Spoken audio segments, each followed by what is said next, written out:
I never thought that a hospital call could break my heart harder than a diagnosis. The overhead lights were sharp, too white, humming like a headache. I blinked against them, trying to focus. My chest ached, like I'd been punched from the inside.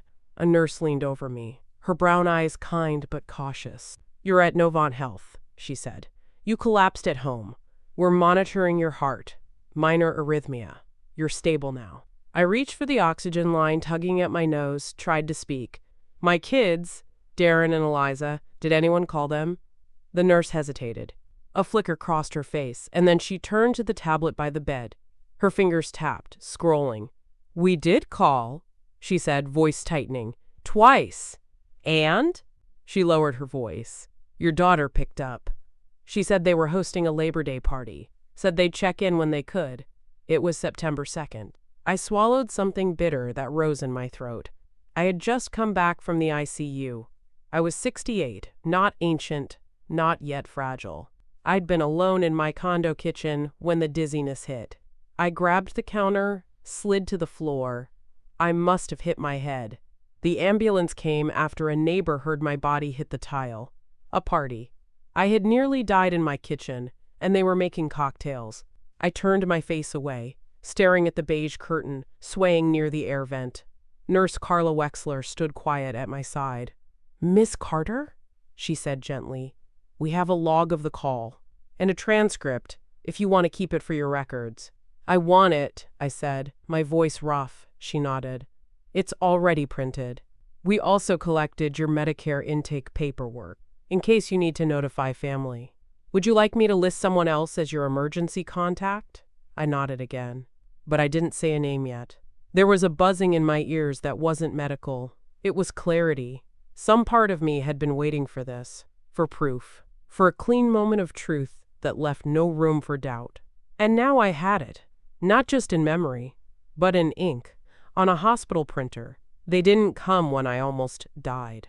And now I knew exactly what I needed to do. The day I was discharged, Nurse Carla wheeled me to the front doors, her hand light on my shoulder. She gave me a bag with my discharge forms, prescriptions, and the folded call log inside a plastic sleeve. I clutched it tight, like a passport to a new country. Outside, the September air in Charlotte was still sticky with late summer heat. The city moved around me, cars humming down Hawthorne Lane, the bell of a light rail in the distance. But I was still. My name is Laverne Carter. I'm 68 years old. Widow, mother of 2. For 31 years, I worked at the Martin Luther King Jr. Community Library off Brevard Street.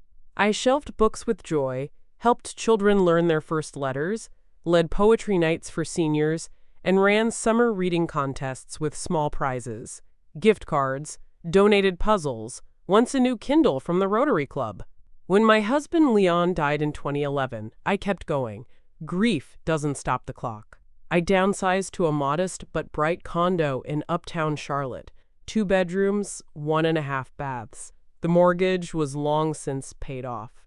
I kept my budgeting tight. Groceries, utilities, a few subscriptions, and a movie night here and there with church friends. My income now is Social Security, $1,943 a month, and the savings Leon and I built with care, $312,000. I never touched the principal, just interest.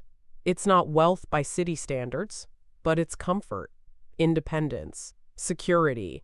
But that security has always had names attached. Darren and Eliza. My son lives in Durham. Says he's running a startup, though I've never quite seen what it is. My daughter is 30 minutes away in Ballantyne, raising 2 boys and managing a real estate team. They keep me on speed dial for emergencies, which always means money. I'd bought Darren a used car last year after his lease vanished in a repo. I'd floated Eliza during her divorce, paid for a retainer with an attorney who ended up ghosting her. They called it just until things calmed down, but calm never came. I used to believe they'd turn it around. I was their mother. I wanted to believe they'd see me, not just my checkbook. But now I have a new folder in my safe, labeled Hospital Call, September 2nd, 2025. It holds the proof of who they are, or maybe who they've become. And now, finally, I am beginning to remember who I am. Before the hospital, Before the call that rewired my bones, my life had a rhythm. Sundays were for church, Union Fellowship Baptist on Caldwell Street. I sat 2 pews from the front, second seat in. Pastor June Collins always saved a nod for me. She called me Sister Carter, even before Leon passed. That name held me together. Monday through Wednesday, I volunteered at the MLK Library, the same one where I spent decades working. It felt like home. The new director gave me a corner cubby and a standing badge. I taught seniors how to navigate online banking and helped kids sign up for cards they'd keep tucked like treasure in their pockets. Wednesdays at noon, like clockwork, I'd walk 3 blocks to the Harris Teeter on 6th Street. That cart knew me, the dented front wheel, the squeak near the freezer section. I always bought the same things: 2 cartons of milk, collard greens, whole chicken thighs, and sliced wheat bread. My calendar, the one I kept above my desk at home, had recurring blue circles for these rituals: church, library, groceries, and sometimes an orange dot. Call with Darren, Eliza's birthday dinner, transfer $300. But there were no visits. Not really. Darren came by last Thanksgiving, stayed 40 minutes, took a to-go plate. Eliza had me over last Christmas, her new townhouse with the island too wide to lean across. She gave me a photo mug of the grandkids. I gave her a $500 check. They thanked me, of course. They always thank me. But it's the tone people use for apps and errands. Polite, efficient, not warm. My neighbor across the hall, Ms. Juanita, sees me more than they do. She once knocked at 10 p.m. because she smelled gas and didn't want me sleeping through it. She stayed until the fire department came. My own children never found out. That used to just sting. Now it feels surgical, like a root was exposed, and I never noticed the rot underneath. I had been living on the thin hope that love could be seen in transactions. That hope is gone now, and with its leaving, I am starting to find something better than hope: resolve. It wasn't always like this. There was a time I felt proud, even honored, to help my children. That's what mothers do, right? Build a net under their babies, no matter how grown they get. In May of 2018, Darren called me at 11:47 p.m. I remember the time because I was already in bed, reading a worn copy of The Warmth of Other Suns. His voice was ragged. "Mom, I need you. The business loan didn't come through. They said I need a co-signer by morning." He was starting an event company, Corporate Experiences, he called it. He'd printed a logo, bought himself a navy blazer, said he just needed a boost. I met him at Truist Bank on East Boulevard the next day. Keisha Miles, the loan officer, greeted me with professional concern. I signed next to his name on a $36,000 business line of credit. 3 months later, the business folded. I paid $24,000 of it over time to keep collections off his credit. He never looked me in the eye when I asked what happened to the funds. Eliza's need came quieter, more drawn out. Her husband left in 2020, just after the pandemic rent freeze lifted. She was terrified. 2 kids, no job, pending custody. I covered her legal retainer, $3,500, to a woman named Shelley Crooms, who wore power suits and vanished 6 weeks in. I helped cover daycare when Eliza took part-time real estate classes, paid for car repairs, groceries. She cried on my voicemail once. I saved it for months. Not for guilt, but to remind myself I mattered to her once. She told me, more than once, "You're saving the family, Mama." I believed her. Even when I found out she'd gone to Miami that spring, some networking conference with poolside photos on Facebook, I sent her $600 the week before. She said the boys needed uniforms. Looking back now, I can see it. The slow dilution of gratitude into expectation. The way help became habit, then entitlement. The last time we were all together was a Sunday dinner at Eliza's, August 3rd. They cooked boxed pasta and opened a $12 bottle of wine. At one point, Darren said, chuckling, "You updated the will yet, Ma? Eliza's gonna fight me for that condo." Eliza laughed too loud. I smiled, but something inside me pulled back. They were joking, but not. That's the night I began to feel the sting under the sweetness, the kind of love that only flows downhill with interest. The night before I collapsed, I sat at my desk with the bank statement open and a notepad in my lap. I couldn't sleep. My body ached from a dull tightness behind my ribs, something I now know was my heart trying to speak. I didn't know I was about to pass out in my kitchen. All I knew was that I felt tired in a way that no nap could fix. Tired of being needed only when someone else fell short. So I started adding. First, I pulled the stack of checkbook registers from my desk drawer. Then I opened my banking app, scrolling back 6 years. I kept records, not out of distrust, out of order. That's who I am. March 2020. Eliza, $3,500 legal retainer. June 2020. $850 for school supplies during the divorce, though the boys were virtual and no lists had been sent. February 2021. Darren, $1,900 for event booth space in Raleigh. It never happened. June 2022. $2,100 for Eliza's AC repair, supposedly urgent, though her social showed her dining at Fahrenheit that same week. October 2022. Darren, $1,200 to, quote, consolidate debts. He called it a reset. I didn't ask which debts, and so on. I cross-checked Venmo transfers, PayPal receipts, old texts. Each one had a name, a reason, a story that pulled at my chest until I said yes. $300 here, $200 there, a plane ticket so the boys can see their father, a laptop to help Darren get back on his feet, groceries when Eliza said her Snap card wasn't working. The total that emerged that night was $58,000. $58,000 in 6 years. That's almost $10,000 a year. That's a part-time job salary. That's a modest inheritance, already gone. Gone to adults who never once asked if I was okay, if I needed a break, if my savings had a bottom. They thought it was what parents do. But what I did was drain my security in service of their comfort. I looked around my condo, the neat bookshelves, the lamp with the fringe I'd repaired twice, the chipped coffee table Leon and I bought in '95. I had never lived large, but I had allowed myself to be made small. That night, before the collapse, I wrote a number on the notepad, $58,000. Then I drew a line under it, like closing a tab, and I went to bed. 3 months before the hospital, I asked for something small. It was June 10th, a Wednesday, hot enough to melt the gum off sidewalks. I'd come back from Harris Teeter with 4 bags, stubborn as ever, about walking the 2 blocks from the stop instead of calling a car.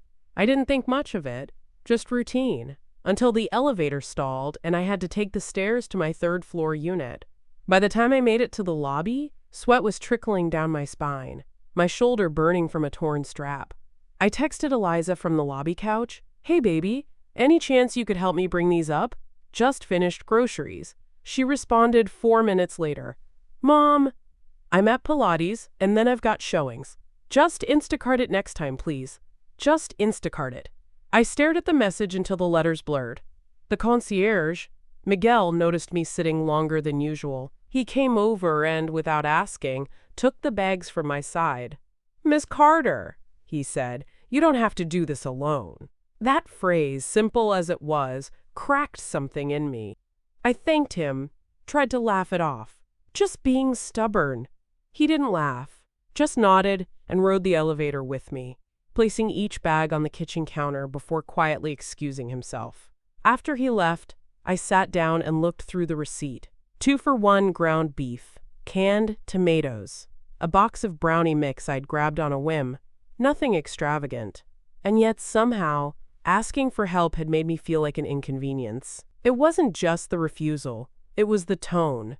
Curt, dismissive, like I'd asked for a loan instead of a lift. Later that week, I checked my credit card. Eliza had added herself to my Instacart account months back. Something about streamlining errands. I hadn't noticed before, but now the charges stood out like bruises. A $42 order for essentials on May 30th. Another for $67 in early June. Not my zip code. I changed the password. Quietly. Didn't tell her. But that's when I started listening differently. Reading their messages like court transcripts. That week, I circled June 10th on my calendar in red. Not because I needed the memory, because I wanted the receipt. It was August 3rd, a sticky Sunday evening, when I sat across from both of them at Eliza's sleek dining table. She'd invited me for dinner. A rare gesture, though she'd made it sound casual. Just some pasta and salad, nothing fancy, she'd said. But the house smelled like expensive candles, and the pasta was plated like we were on television. Her townhouse in Ballantyne looked staged, not lived in. Her boys were at their father's for the weekend. The wine was chilled. Darren was there too, which surprised me. They said they just happened to plan dinner together, but it felt rehearsed. We were halfway through the second glass when Darren leaned back and grinned, the way he used to before asking for something. "You updated the will yet, Ma?" My fork paused. Eliza gave a laugh that wasn't quite a laugh. "He's joking." "No, I'm serious," Darren continued, smirking. "You know Eliza's already eyeing that condo. Corner unit, big windows? Market's wild right now." I forced a smile, but my fingers tightened on the stem of the glass. "I do have a will," I said. "A very old one." Eliza sipped. "You should let us help you update it. You know, make sure everything's streamlined." There was a tone to her voice, light, coaxing, but something underneath it that felt like a test. I changed the subject. Talked about church. About Pastor June's new sermon series. They nodded. Offered polite may HMMS. But the temperature in the room had shifted. When I got home, I scrolled through our family group text, the one we barely used except for birthdays and emergency logistics. Sure enough, later that night, Darren dropped a message. "She's not ready to hand it over." No context. Just that. Eliza hearted it. I stared at the screen until it dimmed. Then I screenshotted it and emailed it to myself with the subject line, August 3rd dinner thread. I stood up, walked to my file drawer, and pulled out the manila envelope with the original will, dated 2007. Back then, Leon and I had left everything split 50-50, but now I saw how they were circling, like it was already theirs. That night, I didn't sleep. I lay awake listening to the hum of the refrigerator, the occasional honk from College Street, and in my head, I kept hearing Darren's voice. "You updated the will yet, Ma?" Not out of concern, out of calculation. It was the Thursday before Labor Day, August 28th, late afternoon, still humid. Eliza was grilling in the backyard of her townhouse, and I'd come by with a peach cobbler, half out of habit, half to feel useful. Darren was there again. Lately, he'd been hovering around Eliza's place more than usual. I suspected he was staying over, something about remodeling his place, though I'd never seen a paint can in sight. I brought the cobbler inside and sat near the screen door with a glass of sweet tea. The kitchen was empty, but outside, through the screen mesh, I could see Darren pacing the edge of the patio, phone to his ear, his voice rising and falling in that way people get when they think they're alone, or think the person nearby doesn't matter. "I told you," he said, his back to me, "that condo's basically ours. It's just a matter of time." I froze, breath caught. He paused, then laughed. "No, she hasn't changed the paperwork yet, but I'm working on it. Trust me. One health scare, and we're in." The words landed like acid on my skin. I slipped back down the hallway, phone suddenly heavy in my hand. I opened the voice recorder app, tapped the red circle, and returned to the door, just in time to catch the tail end. "Been looking at listings. Zillow's got places in that building going for $460,000. Can you imagine?" He hung up, turned, and nearly bumped into me. "Hey, Ma," he said, too quick. "Didn't see you there." "I was just getting some air," I said, my voice steady. "You grilling? Or just making calls?" He blinked, unsure how much I'd heard. That night, back in my condo, I saved the audio file and named it Back Porch 8 to 28. Then I did something I never thought I'd do. I picked up Darren's old iPad, which he left at my place months ago, said it was acting up.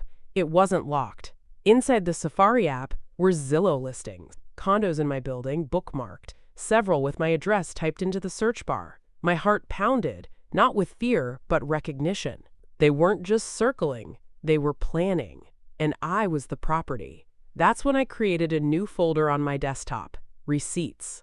Inside it, I placed the voice memo, the group chat screenshot, and a PDF of the Zillow bookmarks I exported from his iPad. My kids weren't just being careless. They were treating me like I was already gone. On August 31st, I woke up dizzy. Not the slow kind that comes from standing too fast. No, this was different. A lurching, slow-motion spin that started in my chest and crawled up into my ears. I sat at the edge of the bed until it passed. I made it to the kitchen and managed coffee, but my hand trembled pouring it. Something wasn't right. My breath felt short, like my lungs had forgotten what full meant. I picked up the phone around 9:30 a.m. and called both my children. Eliza answered first. "Hey, Mom, can I call you back? I'm on the way to a showing." I tried to say I wasn't feeling well, but my voice came out hoarse. "Are you okay?" "I just feel off." "Dizzy?" "Short of breath." She paused. "You should call your doctor. Or maybe go to urgent care. I'm slammed today. Maybe I can swing by later this week?" Before I could reply, the line clicked off. I called Darren. Straight to voicemail. I left one. "Hi, baby. It's Mama. I'm feeling a little off today. If you're nearby, I'd appreciate a quick check-in." No reply. Not that morning. Not that night. I sat on the couch, knees covered by the throw blanket Leon used to nap under. I stared at the framed wedding photo on the shelf. Leon in his slate suit, me in that soft cream dress with shoulder pads and lace. My heart didn't hurt. It ached. In a way that made me wonder if this was the beginning of something I wouldn't come back from. I didn't call again. By midnight, I was on the floor of my kitchen, lights spinning, vision gone blurry. That's where the paramedics found me, collapsed next to the stove, one slipper half off. They rushed me to Novant Health. I remember the blood pressure cuff, the clip on my finger, Nurse Carla's voice, calling my name again and again. The next thing I truly remember was her saying they declined, said they're hosting a party. But in those long hours between the call and the collapse, I'd waited, hopeful. I thought if I just said the right thing, just this once, they'd come. They didn't. And now I knew. It wasn't misunderstanding. It was indifference. By the time I was stable, the machines had calmed. But inside me, something had snapped clean. It was 3:12 a.m., September 3rd, room 322, Novant Health Presbyterian. The soft beeping of the heart monitor echoed like a slow metronome. The air was too cold, and the IV tugged at the skin in my arm. But my mind was sharp. Sharp in a way grief sometimes is. Nurse Carla returned with a clipboard and a cup of ginger ale. She sat beside me like a friend. "They still haven't called back," she said quietly. I nodded. "I don't expect them to." She hesitated. "We can list someone else as your emergency contact, if you want." "I do," I said. Then I asked, "Do you have a notary on staff?" Her eyebrows lifted. "Yes, we do. Social worker keeps one on call for end-of-life paperwork." "Could you page them?" I asked. "I'd like to update a few things." That's when the cold clarity took root. Not rage, not sadness. Something more grounded. I wasn't angry anymore. I was done negotiating with people who only saw me as a safety net. When the social worker arrived, Cynthia Mott, a short woman with a clear voice and a firm handshake, I asked her to witness me revoke my durable power of attorney. "I'll need a few things from you," she said gently. "Your ID, any existing documents, names of new designees. I'll get them to you by the end of the week," I said. I just needed to start the process, while my mind is still my own. She looked me in the eye. "It's a wise move, Miss Carter. You're not the first mother to do this from a hospital bed." That sentence stuck. You're not the first. I wasn't a bad mother. I wasn't confused. I was just the latest in a long line of women who had finally looked up and seen the truth. I didn't need to wait for another missed call. I already had my answer. Back on the bedside tray, I opened my notebook and wrote, "Plan begins today." Then I drew a line under it, like a ledger, like a woman keeping score for the first time. Not out of spite, but out of clarity. 2 days later, I checked myself out of Novant. The doctors wanted me to stay longer, observe the heart rhythm, run more labs, but I needed to move. Not just walk, move. I took a rideshare straight to the Fidelity branch in South Park, still wearing the zip-up jacket I'd had in the hospital band peeking out from my wrist. The waiting area smelled like citrus floor cleaner and new carpet. A receptionist offered me water. I declined. Ms. Terry Bloom called my name. She was an estate planner I'd met at a church seminar back in 2019. Sharp, unhurried, dressed in soft gray with a leather portfolio under one arm. She didn't smile much, but when she did, it was real. "I remember you," she said. "Miss Carter, children in real estate and tech, right?" "Something like that," I said. "I need to make changes." I slid a folder across her desk. Inside were my account summaries, old will copies, the power of attorney documents, every legal thread I'd given Darren and Eliza access to. "I want to revoke all joint access," I said, "effective today. I also want to update my beneficiary forms." Her eyes flicked over the pages, then met mine. "You're sure?" I nodded. "They've already tried to log in," I added. She raised an eyebrow. "How recently?" "This morning." She pulled up the activity. Darren's login attempt was time-stamped at 9:41 a.m., denied. I watched the little line of red text on the screen like it was a lifeline.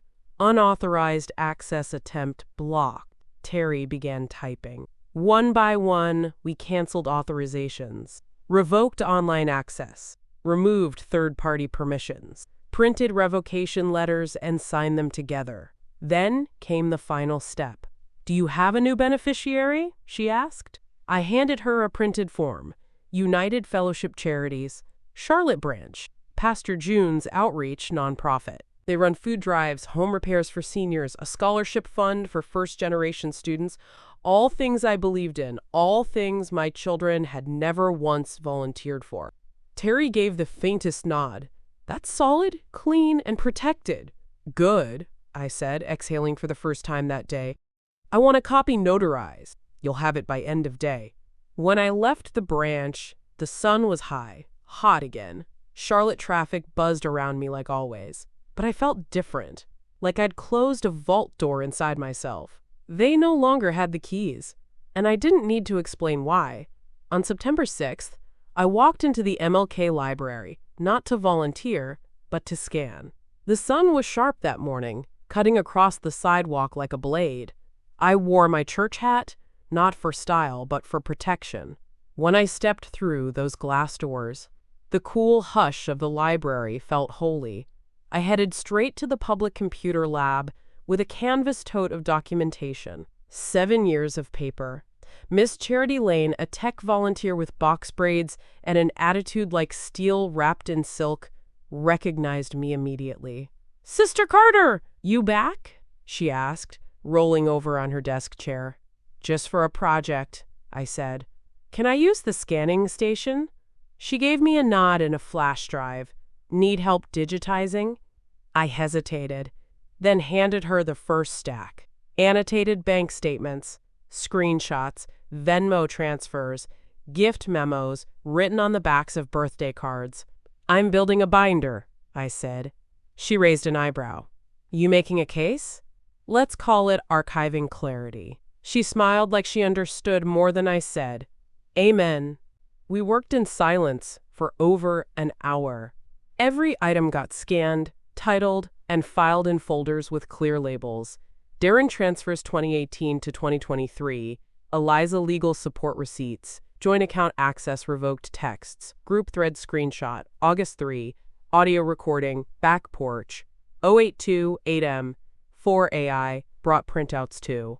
Photos of the Zillow listings Darren had saved on my old iPad, emails where Eliza hinted about streamlining property stuff, notes from the hospital with dates and times. By the time we finished, the binder was 2 inches thick. Charity slid the USB into a small envelope and labeled it, Ms. Laverne Carter. Full backup. The 6th of September 25. "Want a second copy?" she asked. "Yes," I said. "One for my safe, one for my attorney." She zipped it in a second envelope, sealed both, and handed them over with a look of quiet solidarity. "People don't expect Black women to come with records," she said. I met her eyes. They really don't. Outside, the wind picked up, hot but restless, as if change was finally pressing through the trees. I walked back to my condo with the binder under my arm, like scripture. It didn't make me feel powerful. It made me feel clean. No more memory games. No more he said, she said. I had facts, dates, transfers, voices in stereo. And when the time came, I would lay them out, not in anger, but in sequence. The next morning, September 7th, I arrived early to Union Fellowship Baptist. It was a Monday, and the building was quiet, the sanctuary still smelling of lemon oil and hymnals. I didn't come for prayer. I came for backup. Pastor June met me in the church basement, where the boardroom held folding chairs and coffee that always tasted a day old. She hugged me without asking a thing. I brought some folks, she said. Waiting inside were two women, Terry Bloom from Fidelity, and attorney Margot Finley, a compact powerhouse in a teal suit with a briefcase that snapped like a gavel. I placed the binder on the table. Pastor June raised her eyebrows. You brought receipts. Every dime, every lie, every call missed, I said. I want to make changes, legally, permanently. Margot opened the binder and flipped methodically. You've done half my work for me, she murmured, then looked up. We'll start with revoking any durable power of attorney still floating around. You already handled the financial access. This locks it in, Terry added. I've confirmed the account protections. Their names are scrubbed. No beneficiary access, nothing pending. And the will? Pastor June asked gently. I pulled out a sealed envelope. New draft. Leaving the condo in a managed trust. Profits go to United Fellowship charities. Any personal assets go to organizations I support. Not my children. Margot slid it toward herself. We'll file today. There was a knock. A voice called from upstairs. Pastor June stood. You'll want to hear this. Upstairs in her office, two uniformed Charlotte officers stood by the front desk. One held a clipboard. The other looked embarrassed. Ms. Carter? The younger one asked. Your son filed a welfare check. Said you weren't answering calls. Said you might be confused. Unwell. I've spoken to her twice this week, Pastor June said calmly. She's under care, of her own choosing. The officer checked his sheet, then nodded. You're free to go, ma'am. We just had to confirm. As they turned to leave, I caught my reflection in the glass of the church door. I didn't look confused. I looked prepared. That night, Margot sent me scanned copies. The revocation letters, the new will, the POA cancellation stamped with the date. September 7th, 2025. The day I stopped asking for understanding and started building my fortress. On September 8th, I walked into the HOA office with a manila folder under one arm and the calm of a woman who had outgrown politeness. The building on North Tryon still smelled like copier paper and lemon cleaner. Brian Alston, our HOA manager, greeted me like always, brisk, friendly, distracted, until he saw the look in my eyes. I didn't smile. I need to revoke all guest key fob access, I said. Effective immediately. That includes Darren Carter and Eliza Carter. Brian blinked. Of course, Miss Carter. Everything all right? Just tightening the circle, I replied. He opened a logbook and typed into the terminal behind the desk. All right, those fobs are now disabled. If they try to use them in the elevators or front entry, access will be denied. I handed him a notarized letter. This is the formal cease and desist. I've asked both of them not to enter my unit without my permission. This makes it official, on file, enforceable by building policy. Brian read it carefully, then nodded. I'll attach it to your unit's record. If they cause trouble, we'll alert security. I exhaled slowly. Thank you. He looked at me for a second longer than normal. For what it's worth, Miss Carter, you're not the first parent who's had to do this. But you're the first one who came in prepared. Outside, the heat had broken. The sky was overcast, the air thick like it was thinking about rain. I walked home with the kind of quiet that comes after a long fight. Not victory, exactly. Just peace with the decision. By the time I got upstairs, my phone was already buzzing. Voicemail from Eliza. I didn't answer. I played it on speaker and let it fill the room. Mom, seriously? A cease and desist? What is happening with you? You're being so dramatic. I don't know who you've been talking to, but this is going too far. You raised us better than this. I didn't reply. Instead, I pressed save. That message joined the others in my binder, next to Zillow bookmarks, Instacart charges, hospital call log, and backporch 0828.m4a. Their voices, their words, not mine. And now no one was getting in. Not through the doors, not through guilt, not through emergency claims or flimsy concern. I had drawn the boundary, and this time it held.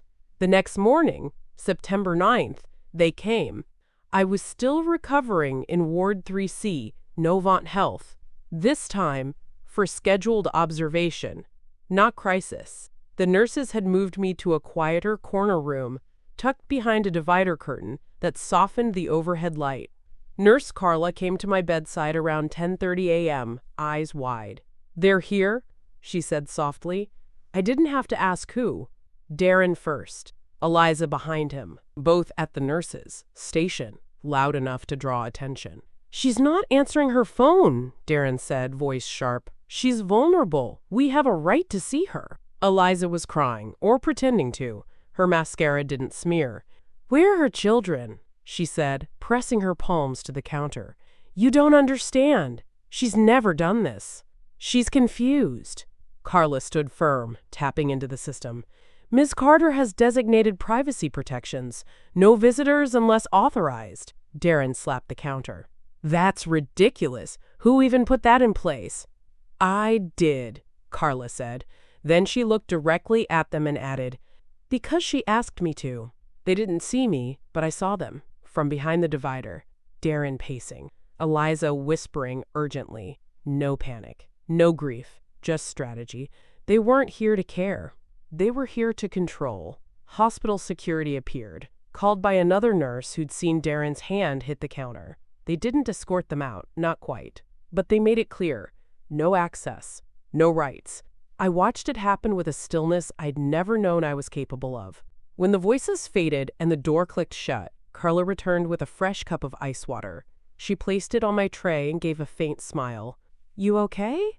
"I am," I said. "Thank you." "I had them log the entire exchange," she added. "Security footage, too, just in case." I nodded. "Send me a copy when you can." Already requested. After she left, I sat alone in the hush. The drip of the IV, the faint beep of vitals, the weight of silence after years of noise. My children had shown their hand. They came not because they missed me, but because the door had closed, because the money was slipping out of reach, because I had stopped being a resource and started being a person with boundaries.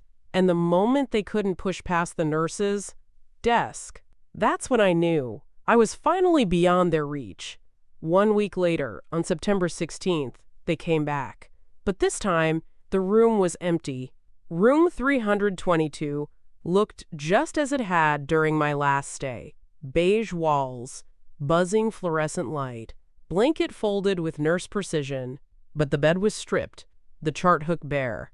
On the pillow sat a single envelope with my handwriting. Beside it, my folded hospital gown. Nurse Carla stood by the door, arms crossed. Not angry, but firm. Darren stepped in first, confusion flickering across his face. Eliza followed, wearing oversized sunglasses indoors. "She checked out?" Darren asked. "When?" "This morning," Carla said. "To where?" Eliza's voice cracked, too shrill. "Is she in rehab?" "With who?" "She didn't authorize me to release that information." Darren rolled his eyes, scanning the room like I'd left breadcrumbs. Carla nodded toward the envelope. "She left you something." He hesitated, then stepped forward, took it like it might burn, opened it without sitting down. Inside was a letter, handwritten on lined stationery from my condo desk drawer. Beneath it, notarized copies of the updated will, beneficiary revocation, cease and desist order, and building access removal forms. Eliza read over his shoulder. Her hand flew to her mouth. She's not serious. Darren's face flushed. He kept reading. To Darren and Eliza, I waited. I hoped. I asked for very little. Just presence. Concern. A check-in. Instead, I got jokes about my condo and silence when I called for help. The hospital contacted you during a life-or-death emergency. You said you were hosting a party. I've changed everything. Legally. Permanently. This isn't punishment. It's protection. For me. For what I have left of my life. Please do not contact me unless it is to say goodbye with kindness. Laverne Carter-Carla watched as Darren fumbled the pages. They can't do this, Eliza muttered. She can't just disappear. She didn't disappear, Carla said quietly. She got better. She nodded to the envelope still shaking in Darren's hand. And she left you the only thing she owes you now, clarity. They left without speaking. Carla later told me they stood in the parking lot for 20 minutes, arguing. Darren pacing, Eliza crying into her sleeve. But neither came back.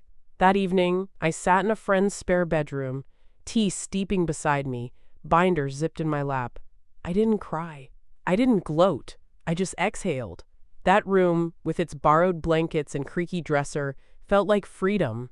Because now, they knew. And I was finally free of explaining. The very next day, September 17th, they were summoned to Union Fellowship Church. The request came by certified letter, hand-delivered to both their addresses. The envelope bore Attorney Margot Finley's letterhead. Inside, instructions to attend a meeting at 11 a.m. sharp, Fellowship Church boardroom. Mandatory, regarding inheritance clarification. They came. Darren in a navy button-down, trying to look composed.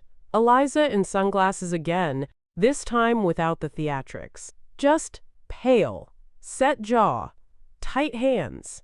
They expected me to be there, I wasn't. Instead, they walked into a room with 3 people already seated. Pastor June in her crisp white collar, Terry Bloom with a briefcase on her lap, and Margot Finley at the head of the table, documents fanned before her like cards at a final hand. On the center of the table sat the binder. My binder. Every Venmo transfer, every notarized revocation, every voicemail printed and time-stamped. A USB drive next to it held the same files, labeled, cross-referenced, irrefutable. Margot greeted them with a nod. This is not a mediation, she said calmly. This is a presentation of fact. The decisions have already been made. The signatures are notarized. The estate is no longer yours to contest. Eliza opened her mouth. Margot raised a hand. There is a will, dated and witnessed. There is a new power of attorney, a protected trust, and a record, 7 years deep, of financial exploitation disguised as love. Darren scoffed. This is her revenge tour. No, Terry said. This is her protection plan. You made yourselves optional. She chose accordingly. Eliza tried again. But she's our mother. Pastor June leaned forward, her voice steady but full. And she was alone when she almost died. Silence. Then Margot pushed a document forward. The affidavit. Signed by me. Signed by witnesses. Legally binding. It included a 1-line inheritance summary for each child. As of September 2025, no financial or property assets are bequeathed to Darren Carter or Eliza Carter. Darren stood up. This is a joke. No, Margot said, voice sharp now. This is justice, on paper. Eliza reached for the binder. Terry calmly slid it back. You don't get to take the proof with you. They left. No storming, no shouting, just 2 adult children who had confused proximity with love and entitlement with legacy. Back at my friend's house, I got the call from Margot. It's done, she said. They know. I thanked her. Then I went outside, sat on the porch, and let the light fall on my lap. Everything I needed was in that binder. And I wasn't even in the room. By October 1st, I had new keys in my hand. Not just to a door, but to a life they didn't have the address to. 701 Greenbrier Lane, Apt 4B, a quiet co-op tucked against the Greenway in southeast Charlotte. One floor, south-facing windows, a view of the Oaks, no shared walls. The building was small, mostly retirees and quiet artists. The HOA meetings involved iced tea and pie charts. My kind of people. Terry Bloom met me at the leasing office. She handed over the new debit card tied to the protected trust, then the key fob, then the tiny silver key on a loop of soft green ribbon. "You're all set," she said, smiling for real this time. "I never thought starting over would look like less," I said. "But it feels like more," she nodded. "That's how peace works." I moved in with 4 boxes and my binder. No furniture trucks, no tearful goodbyes, just a clean exit. The condo? Rented out.